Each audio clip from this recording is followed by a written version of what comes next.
YNA is a podcast that focuses on mental health and other aspects relating to what goes on inside of a person's head. We are by no means professionals in this field and only aim to make these conversations about mental health easier for the listener. Nothing we say or talk about is professional advice unless explicitly mentioned. If you seek professional advice or experience symptoms of an actual mental disorder, please contact a professional or visit your closest center for behavioral health. You are not alone. What's up, guys? Thanks for listening to today's episode. If you're looking for more of our content and merch information, be sure to check us out at ynamentalhealth.org. Keep an eye out for our skits and upcoming episode information. Feel free to reach out to us on IG. Our DMs are always open. And please remember, you're not alone.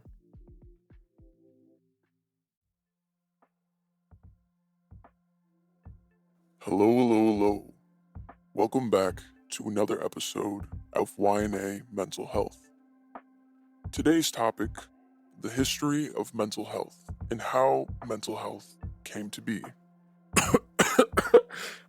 Sorry, guys. I'm your host, Cheyenne, joined today with Sina, Brandon, and Will. Today's episode is going to be a little bit different. We've subcategorized each individual time frame into an era. These eras are not scientifically named. They're just names that we came up with. They're not factual in any type of way. It's just a way that we are categorizing them. But without further ado, the history of mental health. God's curse, hysteria, witchcraft, demonic possessions, madmen. Is this what comes to mind when you hear the words mental health or mental hygiene? Today, we will dive deeply into a topic that's been around since the dawn of mankind, the war on the mind, the battles within. Welcome to the history of mental health. The dark ages of mental hygiene. Mental health has seen its ups and downs. Treatments for mental illness were never simple. Early documentation of treatment was found back in the New Stone Age, where small holes would be chipped into the skull to relieve pressure. Many would not survive these, leading to the use of more religious rituals. In times like these, many exorcisms took place. Priest doctors believed they could expel these demonic possessions with holy water and the sign of the cross to demonstrate the power of Christ. However, not everyone who had a mental illness was treated. This is where negative mental health stigma begins. Families who could not afford to take care of their mentally ill would abandon their family members to wander the streets. And if your illness was defined as dangerous, you would be thrown in jails or dungeons. Wow. Welcome to the history of mental health. And to really start off this era, it's kind of an explanation of what went on before proper documentation. It was kind of an era of trying to just experiment with what worked. And a lot of things definitely did change when it came to treatment, when it came to understanding mental health. But this is the beginning of the beginning. This is when it didn't have a word. This is when things were kind of just a beginning phase of how mental health was kind of born. I mean, they called it demons. Like, nobody knew. Yeah. And it seemed like the rich people got the short end of the straw, because it sounds like they died pretty quick. Yeah. At least, the poor people who didn't get treated, like, they lived.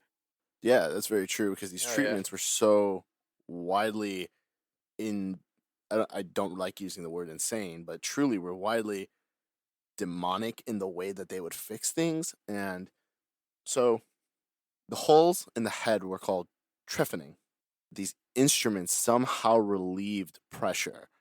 And by relieving pressure, you would somehow go back to being better. But then the question is like, how do you define what was good and what happens if you just had a migraine? What happens if you had like a headache? What happens if it was just like you were sad or you lost somebody? How would you deal with something like that? How would you even consider something as a mental illness this far along in history, or just the beginning of understanding how these brutal treatments were somehow okay? Everything was just okay. Like, you just figured it out. Yeah, I feel like everybody's moral compass was kind of wacky, and every idea was out there because it had to be. This is like the start of the evolution of kind of just how we treat our own mental health, and people didn't even know it was mental health back then. So it was just the way things were done, and that we can look back on it now, and it's like, man, that is really messed up. But hey, if they thought that was an issue and that was the only way to do it, they had to get it done one way or another. Yeah, and even the people that weren't in control, that had these issues and didn't want to speak out because of like what was going to happen. I mean, maybe they still would speak out because like everybody thought the same thing, that like there's Yeah. something wrong with them, or there's demons to expel. The demons.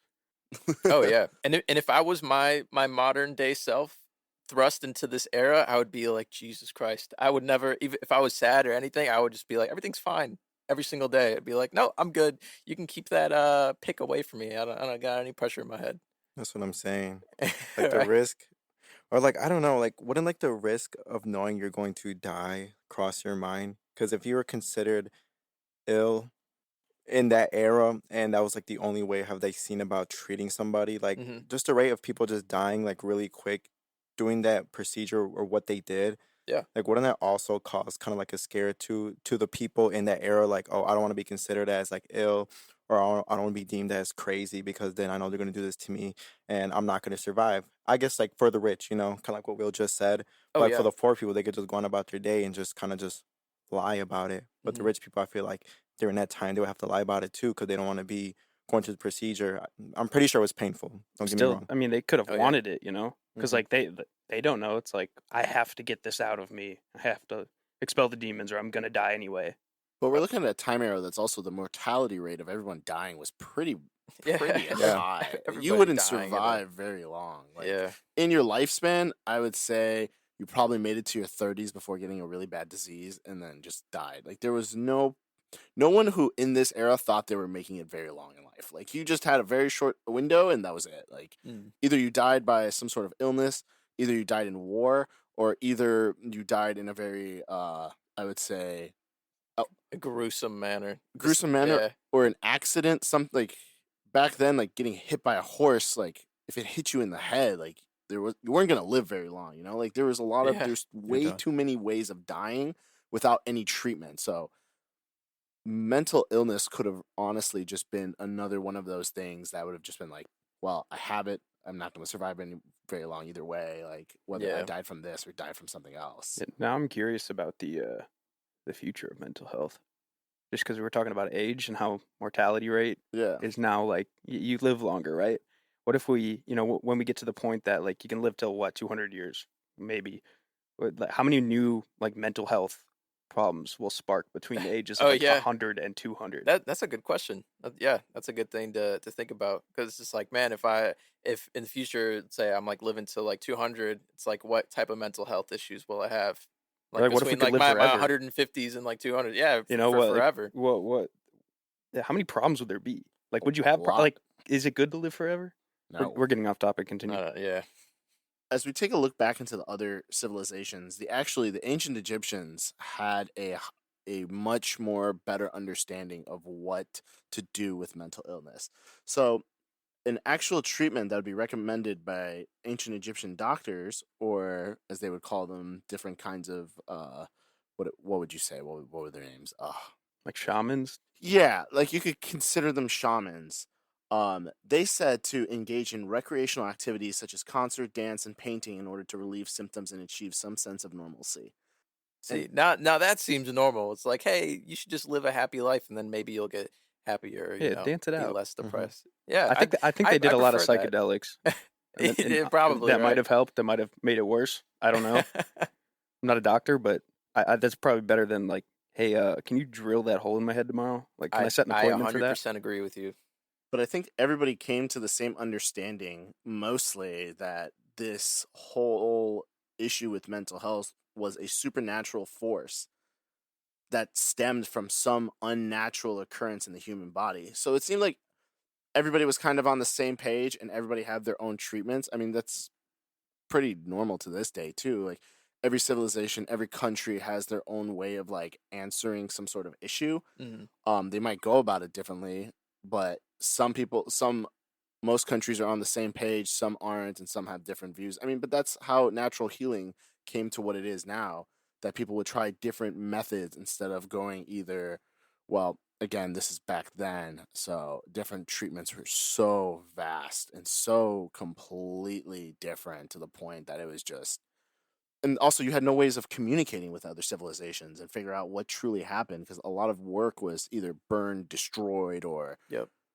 so we don't have enough information on back then of how these things were actually handled. All we know is that you get a hole in your head and you might not make it to next Yeah. year, but Yeah, everybody had their own set of trial and errors. yeah. And I also don't think they thought about the future as we do now. You No. know, like we can sit here right now and be like, hey, I know what I'm going to do next week or a year from now or 2 years from now, because you already know you're going to live that far. Back then, honestly, you could have died like the next day. Like, Yeah. with no like. It's a brutal world. Free for all back then. Oh shit! There was Literally. there was dust in the rain. I think I'm dying now. Hypothermia was probably easily, like, you could easily get it. Like, there was no issue. Like, your water that you drank was probably from a well that's connected to the sewer system that wasn't even fully to the level that we have it now. I mean, clearly they were just They way needed too many flavor. to die. They needed flavor. They needed flavor. The Egyptians were cool though. Like after people water was died, brown. they would like dissect the brain in Well, certain mummify people. them. Yeah. But for the purpose of research. I mean that we I mean all we can do is guess, right? But like Yeah. to look at the brain in terms of like scientific research, which was, you know, what not much back then, but like that was like their trial. You know, at least they didn't necessarily stick to the same thing of holes in the heads. Yeah. Well, I guess it is putting a hole in the head. But after Yeah. death. Wow. But as we get further along in our timeline, one of the major issues of the world that came about was asylums. And I think we're at that period now to enter into the next era to really talk about the full focus of mental health finally becoming what I would say. Finally being recognized Yes. as like a more solid like issue. Like this is what it is, rather than being like, oh, this person's just crazy. Right. Sort of. Yeah, sort of. But anyways, we'll get into that. From the 1400s to 1800s, we enter into the asylum era. Wealthier families sought out a new source of treatment as mental illness awareness increased through the centuries. They turned to hospitals for help and thus welcomed the establishment of early asylums. One of the first asylums to be formed was the Valencia Mental Hospital in Spain around the beginning of the 1400s. However, these hospitals were often poorly funded, creating treacherous living situations.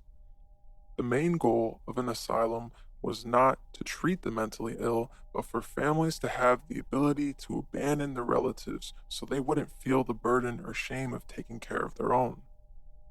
Due to low income and funds, there was an abundance of untrained supervisors who would treat their patients like animals. A hospital in Paris was described as a nightmare, a horrifying scene with patients sleeping in the dark cells covered in straw and feces. Patients often only interacted with the outside world when food was delivered to the asylums. One of the most famous mental hospitals to be built was in London, called the St. Mary of Bethlehem, which later took on the nickname of Bedlam due to dirty and animalistic conditions. Patients would be displayed similarly to freak shows to raise money for hospital funds. The inhumane conditions of the St. Mary of Bethlehem created an initiative for governments to create their own asylums, which soon spread throughout the world like wildfire. So this is where we begin the stigma. This is finally where we find out and have the biggest issue of mental health stigma. People were so afraid to talk about what they were feeling because if you had to discuss this with your family members, and let's just say you were felt feeling some sort of way, they would physically take you and put you in a place where all you heard was these gruesomefying, these horrible, these disgusting conditions, these just not humane conditions to actually live in, to actually think, to actually feel. You were just treated like I feel like you were treated worse than animals. Exactly. And it, oh my God, the vibe is very bad during this time period. And to have your own family turn against you or just abandon you like that, I could not imagine being put in that situation. And obviously, yeah, it's just like a bad stigma that goes into thinking about asylums and mental health at this point, because it's like, well, if you're crazy, then your family's going to leave you, you're going to be left to fend for your own, and it's just like, Was everybody just like empty back then? You know, like I guess so, how right? did you have conversation? It's like, oh shit, Timmy's fucking sad today. Get him in the fucking get him in the straw barrel. Oh my God. Oh my But God. it is messed up because like how I see it is just like before you even go into the hospital, it's just yes, you could be going. Whoever back in that time period was how they were feeling, Mhm. but just going into the asylum, you just come out worse. Like it doesn't do anything Yeah. better. Like just like oh yeah, let's create the asylum. This is gonna help people. No, it If just you makes come them out. worse. Oh, yeah, I was gonna oh, say yeah. you probably wouldn't have came out. No, people will probably die because of conditions. Probably, what is it? What happens to you like being in such an horrible environment? You get like these things on you. I don't know what's called. Oh, like rashes or just what, like whatever. And it also, Warts? like, I feel That like, too, yeah. yeah. And like, oh my God, especially if you're in such a dirty condition too, it's like there's more room for diseases to Yeah. grow, or, I And that feel was like, a big case. Disease. yeah. And and also, like, like the saying, like, oh, you surround yourself with the people you want to be like. And it's just like you're surrounding yourself with crazy people who are also being treated like animals. I feel like you just kind of go down this downward spiral into insanity, like Yeah, there's absolute insanity. and there's so much room for error because like the people that work there, right? Like or the quote unquote doctors. Mhm. It's like they surround themselves with all these crazy people, and here comes like somebody who's just I don't know had it off a couple days, and he's like, no, I'm not crazy, man, and he's like, okay, sure, buddy, you know, it's Sure, like, buddy. but Yeah, now and then you're just like kind you're of, screwed. You're not getting. It's probably the same way as it is today. You need a family member to like, come get you, check you out, or yeah. like I assume it was you go there, you're there for life. Yeah, and then like, do they even let you out of the cell too? Like, do they even give you like maybe an hour or so? You know what I No, mean? they wouldn't. And not only Yeah. that too, just being stuck in there. Like, I don't know what really happened, but like, wouldn't somebody would just snap and just like, let's say if they were to go out or just whatever they Mhm. release out of the cell, like, probably attacks inside the asylum, either Yeah. trying to kill whether it's the doctors or the assistants that are there, or even just patients, just trying to just They probably made confront each people other. crazy. Yeah. Yeah, exactly. Easily. And I think another thing to remember is that these doctors there was no law and order. These doctors had the power to do pretty much whatever they wanted to. Because A, you knew that the family members would never come back. B, this person is like once you put a hierarchy on things and say that I am better than you, then that power of that doctor was going to go straight to their heads, and they're like thinking that if I fix this person, if I can do whatever I want to this person, Mhm. then I can find some treatment for God, or I can find some treatment that will save the entire world. And so you would take a person like you would take a doll and just do whatever you wanted with them. It didn't matter how much. And don't forget, anesthesia isn't, and there's no such thing right now. They just did whatever they wanted to, and there was nobody to complain about it. Nobody you could tell. And Yep. even if you somehow got out of this system and went and complained about this to somebody, You're going back in. They wouldn't care. Yeah, you're going Literally. back in. Oh my God, you literally could not do anything, and your life would be horrible if you were thrust into a situation like this. Yeah, but those guys, they're at this time the professionals. Like their word goes. Yeah, And just like you said with exactly. the power, like they Mhm. can do whatever they want. They Yeah, know a what lot was of power best. trips going on. Yeah, wow.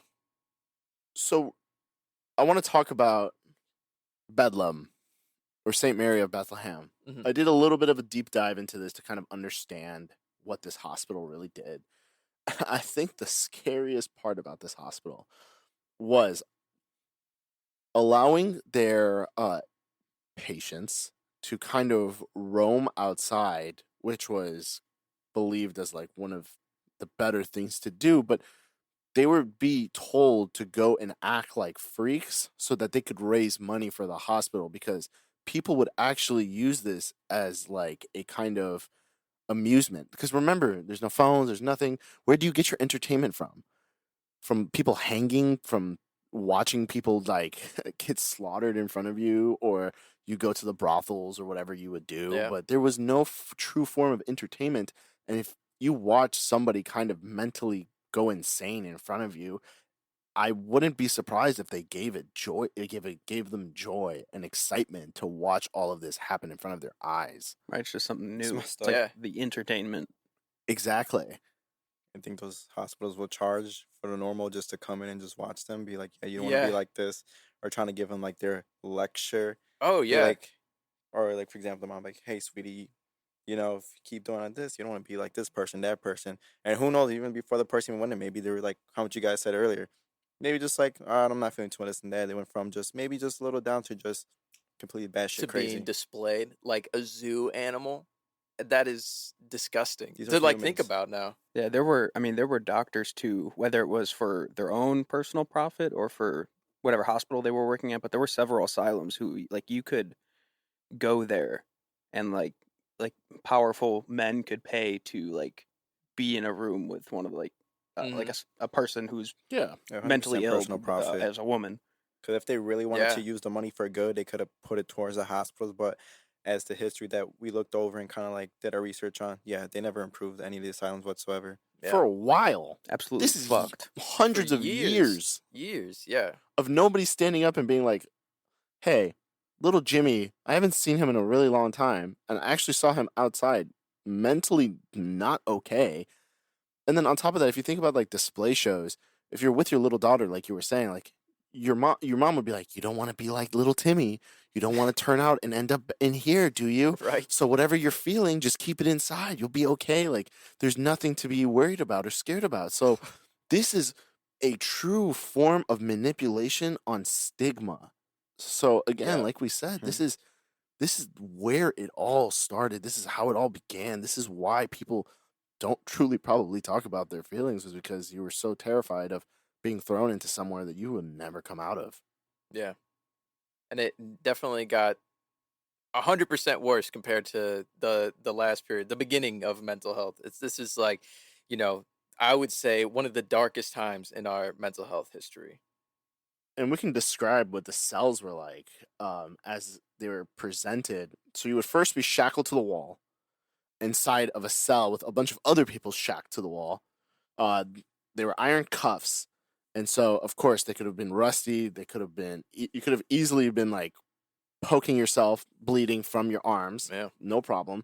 Allowing patients to, so like you would feed yourself. So you would just probably, I wouldn't be surprised if they just threw the food on the floor and were like, just eat it. Because again, this is being treated worse than an animal.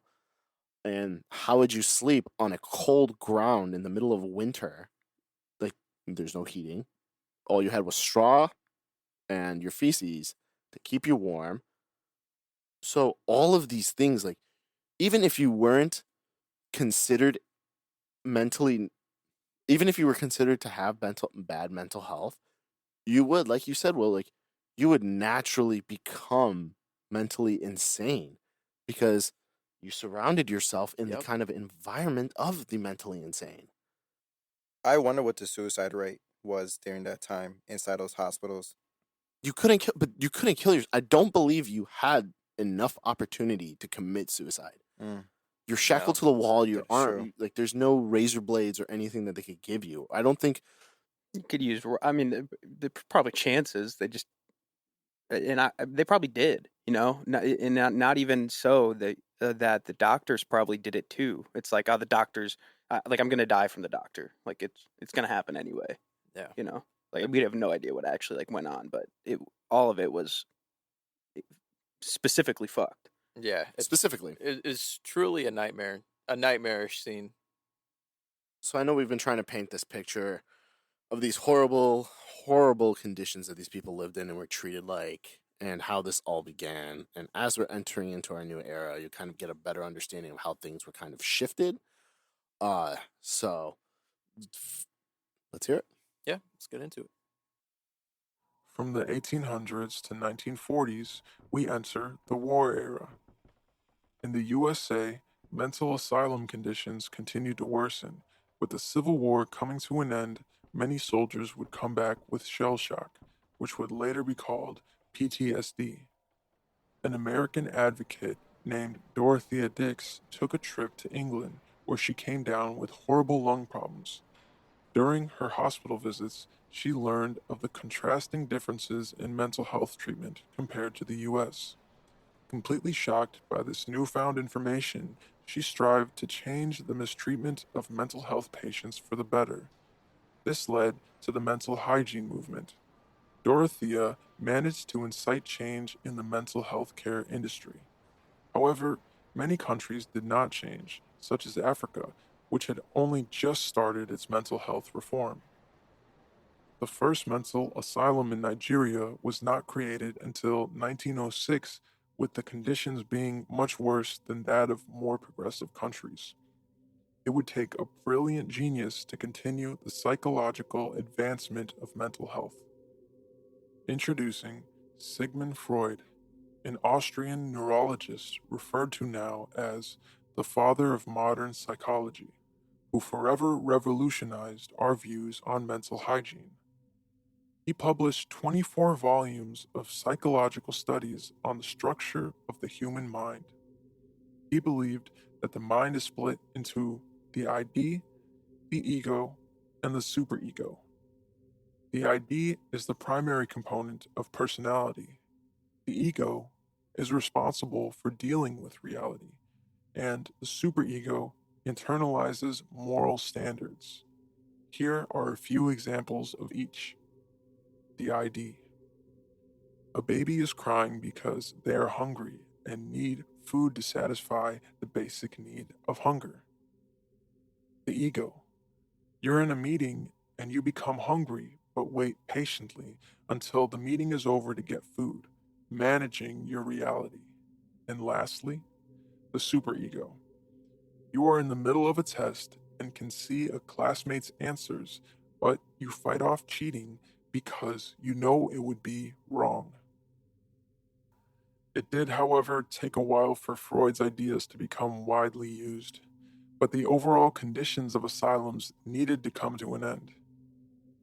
Clifford Beer, a recent Yale graduate, attempts suicide and survives, but suffers from a hallucination while recovering in the hospital. He is then sent to different mental hospitals for treatment and encounters such terrible abuse. He took that experience and began writing A Mind That Found Itself. The book becomes a wild success, and Clifford pushes for another mental hygiene movement. The result created the National Committee for Mental Hygiene, which aimed to generate more funding and research on psychiatric disorders. This opened the eyes of many government officials, creating better conditions for mental health patients. Wow. I'm glad that they're finally getting to the point where we're understanding human psychology and the different pieces of the mind, like they were saying, the superego, the ID, and the ego. Just with that, I feel like we can really advance the way that we think about, whether or not a person is crazy or, if they have a certain disorder, then we can actually help them on a case by case basis rather than just throwing them in dungeons, putting them in asylums, their families abandoning them. Now it's almost like we're getting closer to an answer. And we kind of moved away from like the words crazy, insanity. We now finally have a word for mental health, mental hygiene, a word that not only allows mental health to kind of branch off on its own kind of world, but to allow people to not use such derogatory words to make them feel like they're some sort of that they're not okay. And so I think it's a beautiful movement that we finally, and thank you, Miss Dorothea Dix. You truly have pushed for such an incredible movement. And for all women who are out there, we truly believe that she is the person who takes the first step. And she is the one who really got us into the understanding of what these asylums are truly like and how they treated their people, how they treated their patients, and kind of came forward and said, no, this is wrong. What we're doing is wrong. These people do not deserve to be treated like this. These people deserve to be cured, or these people need a new way of treatment. So for women, like back then, being able to stand up on your own, again, your word was not taken so seriously. Takes a lot of bravery. Yeah, like can you imagine standing up against all these asylums and like against King Henry and saying, "Listen, what you're doing is completely wrong. What you even like how you're treating these people is completely wrong." And these people were treated worse than animals. You're kind of standing up for people that aren't even looked at as human beings. Yeah, changing the way of life. It was super important. And in listening to that story, I'm very surprised that people weren't just like, she's crazy, put her in the hospital. You know? Yeah, Like that's probably the risk she faced. yeah, 100%. And as we move further along in history, going back to starting off in the war era, can you imagine watching your friend like blow up from a cannon in front of you and then going back to your normal life and trying to express what you saw, like, and just keep your life completely normal? Because again, PTSD was not what PTSD is now, and we have a name for it and everything, calling it shell shock. But like, can you? And the amount of wars and the amount of like uncivilized things that would happen in the streets, like it was shocking. But of course, that was back then, and time in history is completely different. Yeah. And what we morally objectify things as being morally correct and having the right and wrong, and being like, you just can't kill your friend outside your neighborhood because he decided to punch you in the face or something. Like, Yeah. it was much more, I guess, unstructured, but we were finally reaching a structured civilization of understanding how to be better people. Yeah, and with the war going on, all these people had this trauma, and so many to the point where we had to pioneer this new mental health movement. And Dorothea really laid the tracks out for that, including Clifford Beer. They really just opened the doors to this, but also with PTSD, like with shell shock, with these soldiers coming home, dealing with all these traumatic events.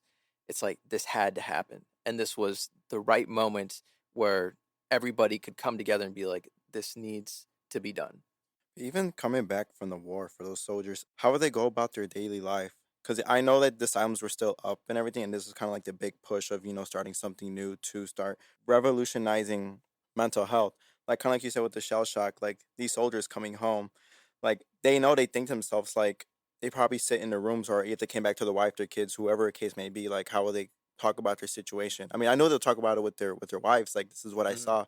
But then when it comes to actually getting help, I know back in their mind they'll be scared to go either to the asylums because of what they probably heard over the years, saying they're about to be treated inhumanely and things into that nature. But Yeah. like, I guess to me is during that time of the war era was like, what was the first treatment or the first big push of, finding new treatment, new practices to help with these soldiers who are coming home? Well, thank God for Dorothea Dix, because it took her 40 years for this campaign to actually do anything. Because her goal was to raise millions of dollars to build hospitals that were actually suitable for care all across America. So not only did this wasn't like an overnight thing where she's like, Mhm. yeah, I'm gonna fix the mental hygiene world. It took over 40 years just to even get this to a level of like, yeah, maybe what we're doing is not okay. Like, Yeah. but like we could keep doing it. I think that's something interesting to analyze is if there was no war, right? Like if there was just worldwide peace, would we be in the same place as we were with mental health facilities and mental health research as we were like 200-300 years ago? Right? Because it seems like listening to this that when all these soldiers, were back in civilian life, that's what really like set it off. Because there's just this huge these just a huge group of people that come back at the same time and are like, I'm not okay, but like I don't want to say I'm not okay. Like there's something else here. But also with Dorothea Dix and seeing like things going on with the war and how messed up people are getting. Like, where would we be if like there was no war? Like, so not only is it like a war with like guns, is like a mental war. I think it also goes to the physical aspect of things. Like if you got your leg chopped off, like, you had to like do surgery above the knee or something. You knew you were losing that leg, so they had to advance in medicine faster than they had to advance in mental hygiene, because it was like, I lost my leg, I need the issue resolved now, instead Yeah. of because mental health, it would take like a longer kind of like, it would break you down and it would take much longer. But in the end, I would say like your mental sanity would just like get worse and worse, and you were forced to live this life of just being like, everything's okay and I just need to keep my day going. And there was no actual treatment. Like there's nothing. Like you could just have to go like, yeah, I'm just gonna go about my day. Even though I just watched my friend blow up in front of me like a couple days ago. Yeah, their ego and their super ego will be shot to the core, because kind of like what we just, or what kind of like the readings said about like the ego basically being responsible for dealing with reality. Like they're in the war, like, and I'm pretty sure they want the war to be over, but they have to wait for the war to be over when they can get shipped back home. And then once they do, then their super ego kicks in. It's just like kind of like the example, you're in the middle of a test, you see a classmate's answer, you fight off cheating, but you know be wrong.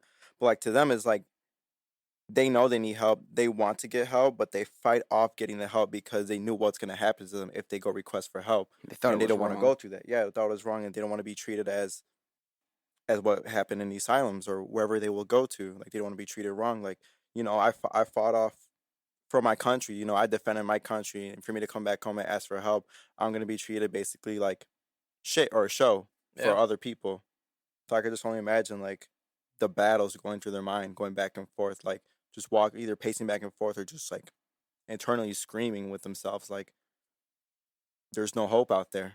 Yeah, and also with Sigmund having published the 24 volumes of the psychological studies, it really helps put it out there that this is how the mind works, and like this is what the actual issues are too, because I'm sure it was like for public knowledge, or for anybody who really wanted to know, rather than having to go back and be like, oh, this is what we did in the past and this like kind of works. Now they actually have something to grab information from, to actually have in a library of how mental hygiene is and how it works and how people's minds are structured. And also going off of Clifford Beer, this wealthy w- Caucasian white, of course, at that time, being Caucasian and white gave you a little bit higher standing status in life as well. But sending him into going into these mental asylums and being considered mentally insane after you just tried to commit suicide and it didn't work, and now you're stuck in these facilities for God knows how long. Like, to create that book, to have that much self-awareness, to be able to gather thoughts in a condition where thoughts are considered mental insanity. How do you even continue to think that you're okay and then come out of it and be able to publish a book that allows people to get a better understanding, and finally a voice in the dark tunnel? As much as Dorothea Dix, I believe that she put the tracks down in the tunnel, and we could consider this all as an example of a dark tunnel. She put the tracks down. Clifford Beer was pretty much like a light at the end of the tunnel, because he was a male Caucasian, was able to get his voice out there and be able to get this to the people, to have them understand what's going on, and then have them stand up to being like, hey, this is wrong. We got to make sure that everything is going to be okay, and that these people cannot be treated like this, because clearly I was treated like absolute garbage.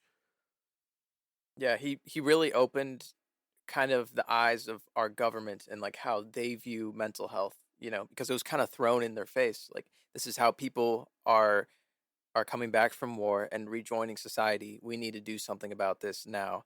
And here are the studies to back up how these people are acting. Just read that book and everybody's third eye just fucking Yeah, sprang and they're open. like, "Oh, okay, yeah, I guess, Yeah, this I sounds guess right." it's a problem." Yeah.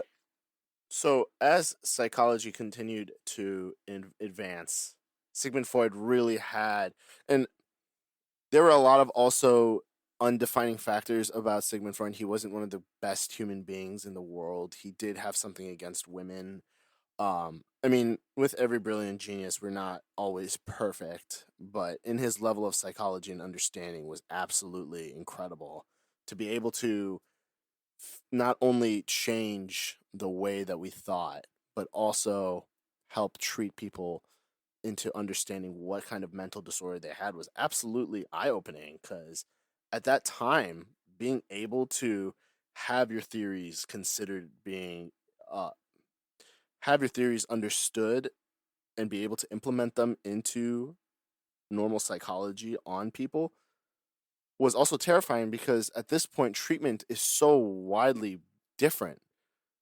So how do you get accepted on your side of treatment? Like, not only was there so many different people trying to do so many different things, that he was lucky enough and also had enough knowledge to kind of push this and be able to kind of widespread this and make sure that people weren't getting rods shoved into them by Mesmer, who was another truly insane doctor that would need a whole other podcast episode to talk about. Yeah.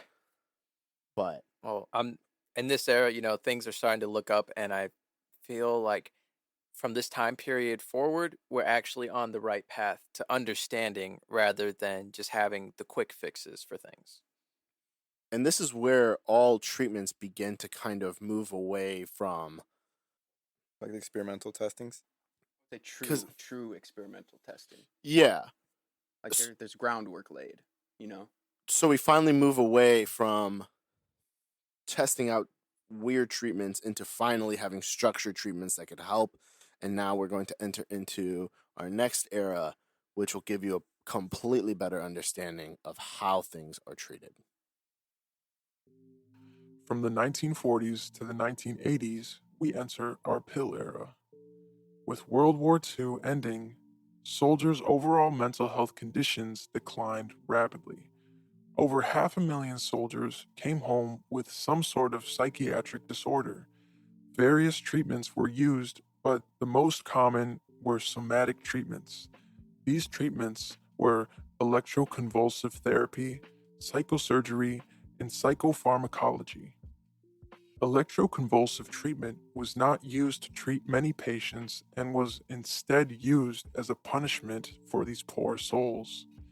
Electroconvulsive therapy is still used today, but only on extremely rare occasions. Since these treatments were ineffective, lobotomies became the new, widely used form of mental health treatment.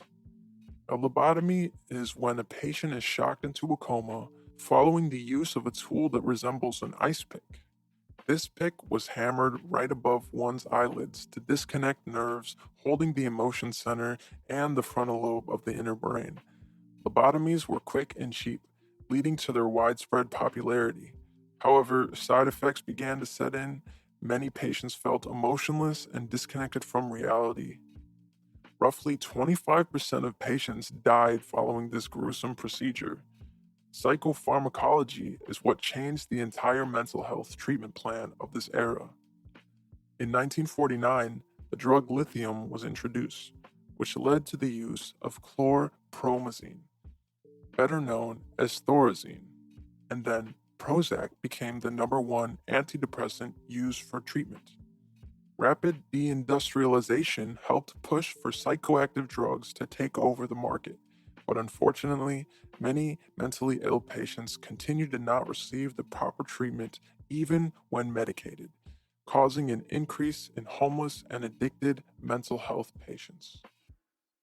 Finally, The pill era. we have reached an era where everybody decides that mental health needs to be treated in a way better conditions. But we had to try a bunch of, again, weird things to kind of Yeah. Like electroconvulsive therapy. lobotomies, man. Oh my Lobotomy. God. What? Horrible. It's like we're all the way back to the beginning. I just want to know who thought lobotomies were just like, this is the answer. Shoving an ice pick in between, like, every time I describe it and like imagine it in my head, I just get more and more like freaked out. Yeah. I think of a horror movie. Literally. And to think that you could walk into your doctors and be like, hey, I need a lobotomy. And they'll be like, oh, yeah, okay, it's going to be, because it was said that it only took 10 minutes. Yeah. That's why it was so quick, cheap, and to the point, and gave the quickest treatment. But the issue with severing those nerves was that you would end up becoming I would consider, or Like I would brain call dead. it, mental zombie. Yeah, like a mental zombie. Exactly. That is the perfect word for it. And it's just so gruesome to think about too. And it's like we went the wrong direction because we found all about our brain as human beings, and then we're like, you know what? Let's take something that looks like an ice pick and let's poke that thing. Let's sever the nerves. Let's sever the nerves. It's like, oh, come on. We're almost there, but and this is more towards the beginning of this pill era, but it really kind of, led to people using more antidepressants to cure things rather than, having these brutal lobotomies. And lobotomies were only used on supposedly uncontrollably violent or emotional patients. But at the same time, I personally think, like, let's say one of your wealthy friends comes up to you and he's like, I just got a lobotomy. I feel a lot better than I was. Mhm. I don't think it would be very difficult for you to go up to your doctor and consider yourself violent, or just pay them a lot more money and be like, hey, I just want this procedure done. So as much as you can say like it was focused on the uncontrollably like violent people, at the same time, if you really wanted to get it done, you could.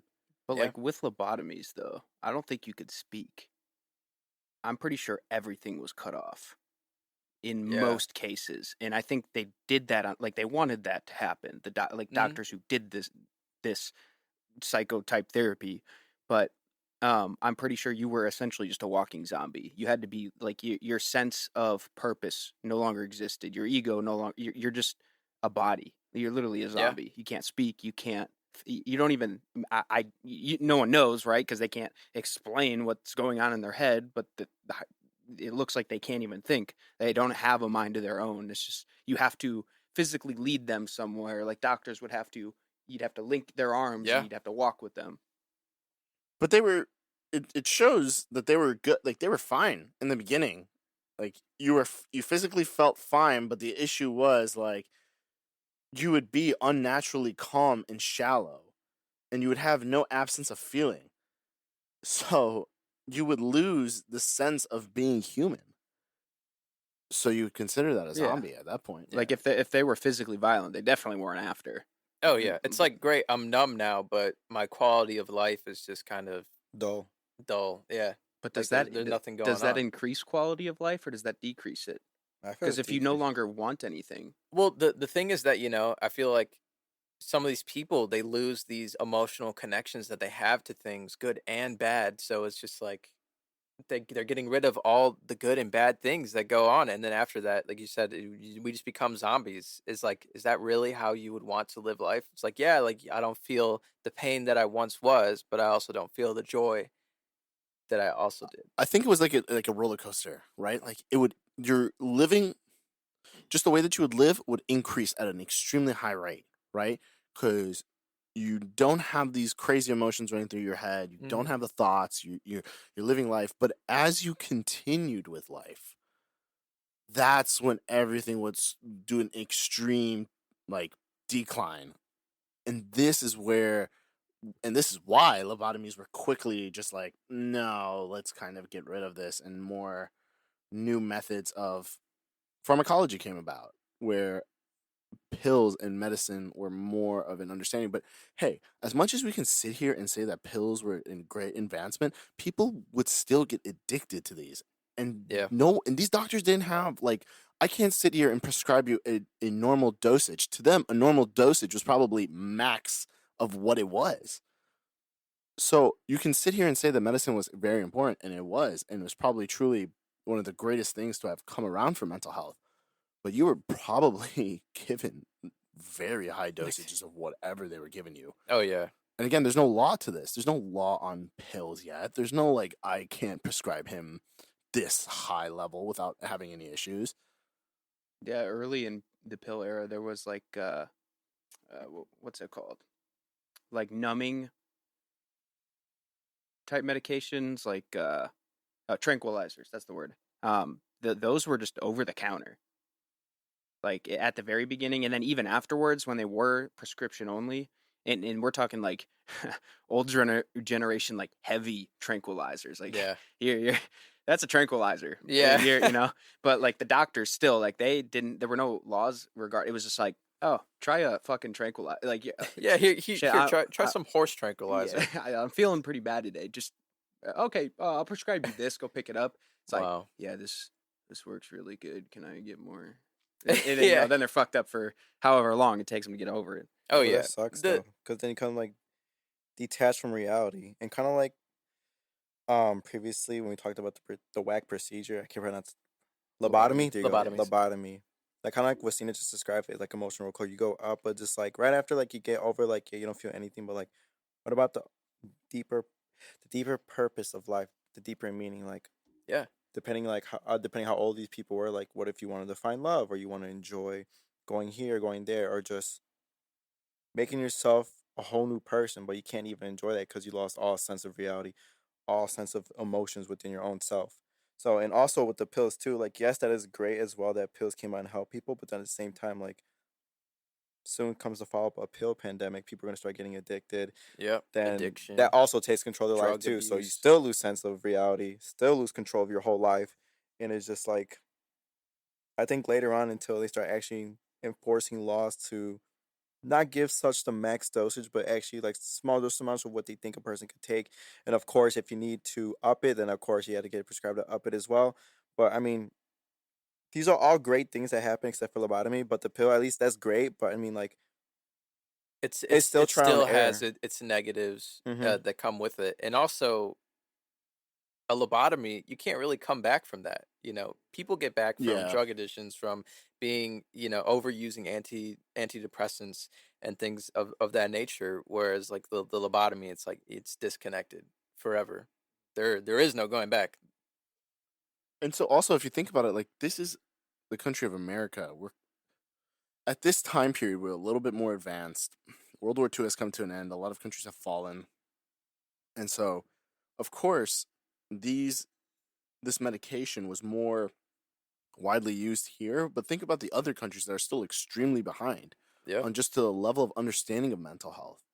Like imagine countries like Nigeria, imagine countries that are third world countries trying to just get a better understanding of just like not like treating these people still like mentally insane and putting them in asylums. So we still, if you really truly think about it, like mental health has the word being described as what it is now has truly only been around for about, you could say, like Since, less than 100 years. Yeah. Like we as far as we came in mental, and I'm sorry, and as far as we came in physical health, understanding the anatomy of the human body, being able to do successful surgeries. If you do lose your foot, lose your arm, whatever, you have a higher chance of living.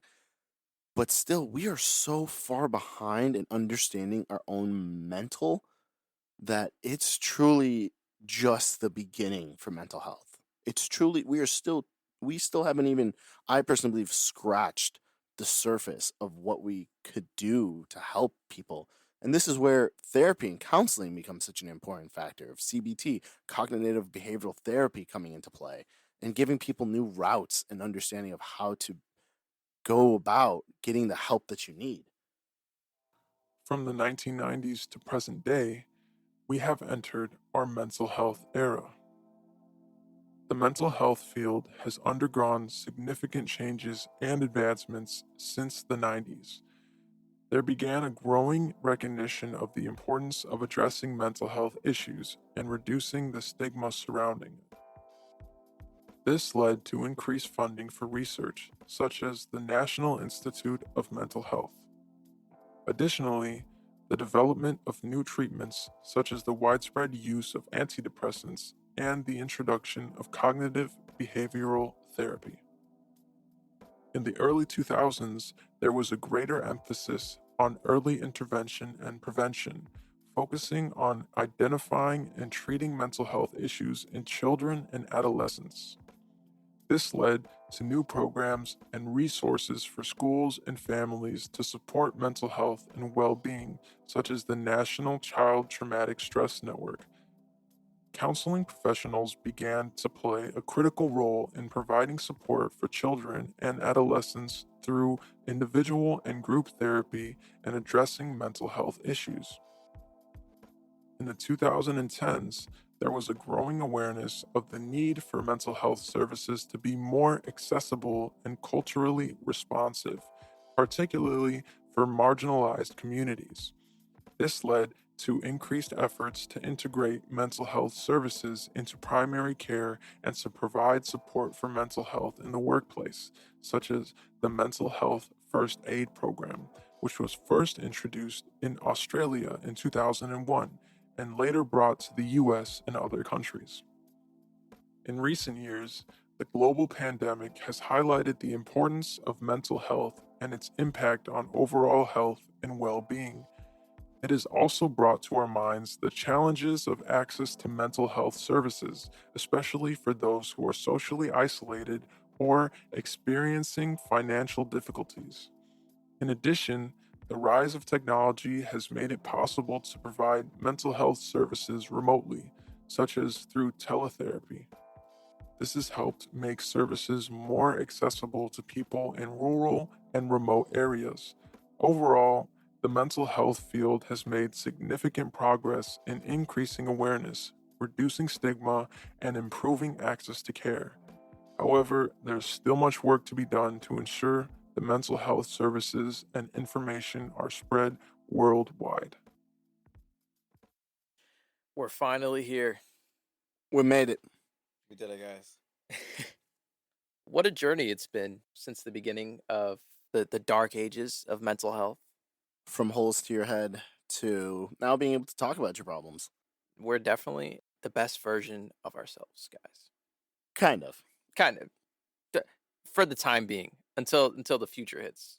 So let me ask you guys this. When it comes to the pandemic, going back to 2020, I feel like we have drawn a line in history of when things kind of began to truly shift into a better understanding of how to talk about your problems, how to deal with them, and how many people have actually come out now to talk about what's going on inside of their heads.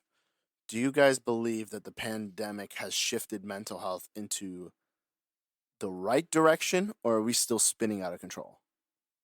I think it was another worldwide life-changing event that kind of put us in our place to realizing what we need to focus on.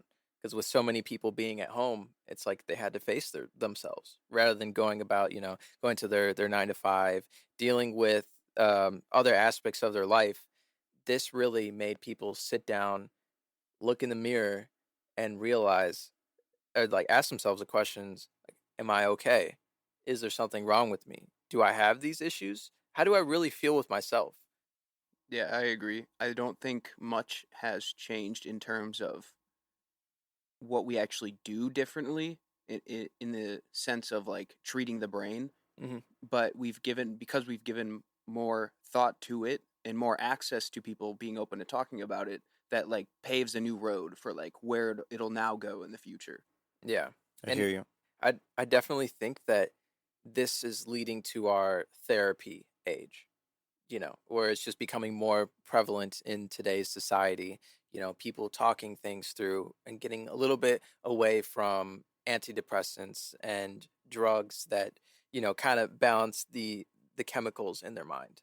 Yeah, and I hear you on that. Like, it kind of like, personally, I never took antidepressants, but I guess like from talking to others, like it kind of like clouds their mind hmm when taking these antidepressants, and kind of like with the pandemic, like it definitely served as a catalyst, as a big push, even though in a bad way because of what happened to the people who lost their lives due to COVID. So I'm not gonna forget about that, but it did serve as a catalyst as well, to push towards mental health and to kind of like what you said, Cheyenne, like you're away from all your distractions, working, going here, doing Mhm. that, getting yourself out the house, and then kind of like when you do sit in front of the mirror and come face to face with yourself, you do ask these questions like, how am I doing with myself? Like we having to start these deep internal thoughts with ourselves, and which is really good because then people can start really thinking to themselves like maybe I do have a problem, and then of course with um remote help Mhm. and having Teletherapy. yes, their teletherapy having this is a really good thing too because like kind of what you said as well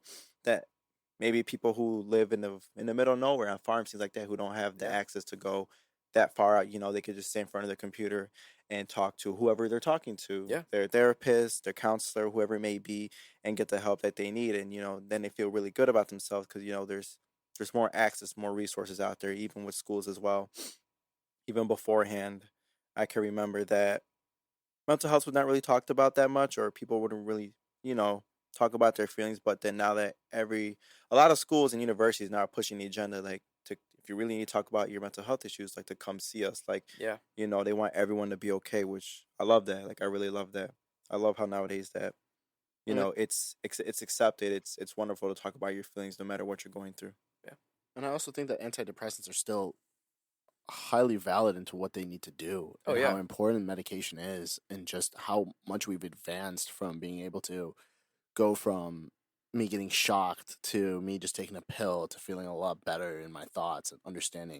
And whatever you're dealing with, like whether you go the medication or counseling route, like choose what's best for you and choose and understand and have a lot of self-awareness, which we talk a lot about on this show, and have these deep motivational conversations with yourself to kind of get you not only to where you know you can be, but be there mentally, physically, and have a better understanding of that whatever you're dealing with, it's okay to not be okay.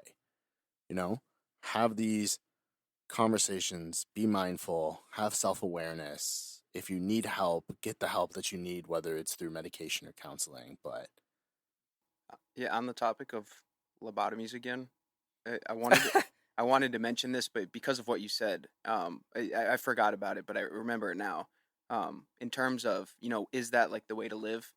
With I kind of think about it like a heartbeat, where you said roller coaster, right, with lobotomies, but in this case, with like the actual feel, are you feeling okay? Are you happy? Are you bad? Like I think people make the mistake of chasing happiness, and that's okay to do, right, to a certain degree, but along the lines of how we described a lobotomy, where you're kind of just there. You have no purpose. You have no happiness. You have no sadness. Is that a way to live?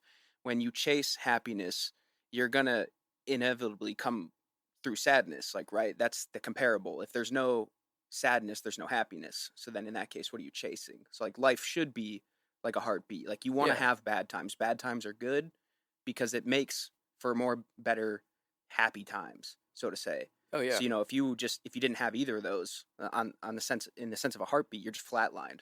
Like Mhm. you're just dead. There's no point. Exactly. Like the experience is really truly what the most important part is. Whether it's a bad experience or a good experience, everything really just is a learning experience. Exactly. And our experiences, they need to happen in order for us to have a life. And the thing is, when it comes to mental health and the way that it's portrayed today, it's like, of course we have our body chemistry, we have these chemical imbalances in our head, but also this era, we really look into our spirituality and how to be okay with things that are out of our control. and finally breaking the stigma, finally getting past the feeling of I can't talk about my feelings, or I'm a man, so I can't struggle with whatever I'm struggling with, or I'm a woman, I take medication, but I can't go to counseling, or I can't talk about it because I would be considered as too emotional, or anything like that. Like, we just finally, I feel like we're in an era where we can break this issue of, wow, I can't believe that I can't talk about what's going on inside my head. What comes next? It's a good question. What do you think comes next? What do I think comes next? Let's get big brain. That is Yeah, true. big right.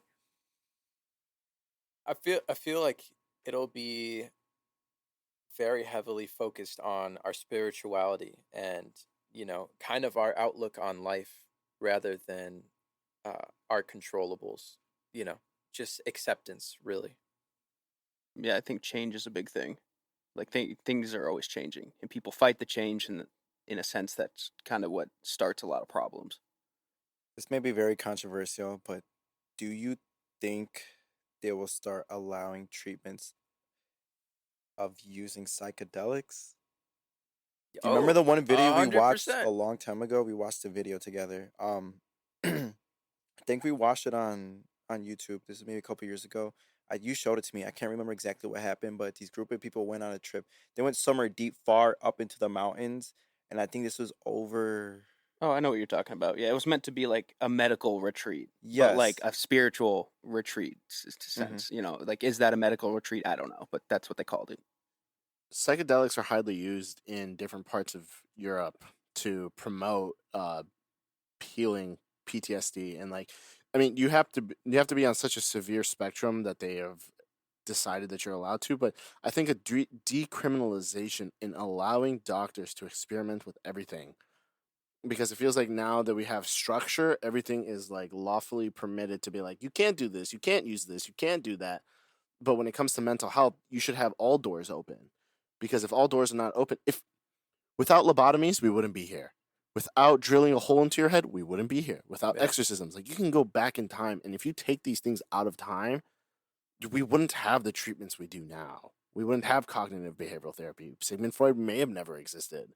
And so, as much as we can sit here and complain about, like, holy God, lobotomies were terrifying, I can't believe someone drilled a hole in their head to feel no pressure, it's an advancement. And as much as I think mental health is going to continue to advance, my biggest fear with mental health that it becomes mainstream and we lose the point of what mental health is, and it's making sure that people are okay, that they mentally are going to live their lives, whether it is with depression, whatever disorder, but can live their lives normally and not be felt like they are truly insane.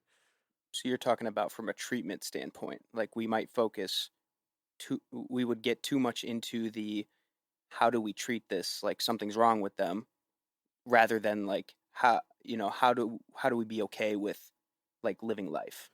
No, I think that we will lose we will lose mental health, because when it fully becomes mainstream, then it's going to become commercial advertisements. It's going to become this paid sense of how How can we capitalize off of this and, like, gets thrust into a business sense. But I think with everything that's been said, the power is with the people, with you, the listener, and how we view our mental health. And our goal here is to open up these lanes for future conversations to be had regarding mental health and kind of just opening your minds, accepting your reality and what you can and can't change, and just being willing to try new things. As we learned in these different eras, they've been super experimental, and in the end maybe they were not the best, but as a race, as human beings, we always push the agenda to better ourselves. And I think that with each individual, we can really bring about change in mental health. And if the word changes, fine. If it goes mainstream, fine. But we always need to stick to our roots that are currently growing right now into these beautiful minds that you guys all have. We need to be one with each other. We need to take care of each other. We need to help each other out when we need to. Really practice your sense of humanity and just be open to making a better version of yourself on a day-to-day basis. And with that, we just wanted to say, please, please, please remember, you are not alone. If you haven't already, check us out on Instagram at YNA Mental Health, on Facebook, YNA Mental Health. If you haven't gotten a chance, take a look at our merch. A lot of our merch gets donated to different mental health organizations. And if you learned anything or have felt like we've helped you in some sort of way, we would really appreciate it if you could share the podcast with somebody else who may be struggling and doesn't know about us. And we truly greatly appreciate you listening, and we can't thank you enough for supporting us, supporting our mission to getting mental health from putting holes in your head to being able to listen to other people's thoughts and emotions and feelings and be able to comprehend them and give out your own emotions and thoughts. So again, we appreciate you, and the world is a better place with you in it. Thanks for listening, and we'll see you on the next podcast. Goodbye. Thank you, everyone.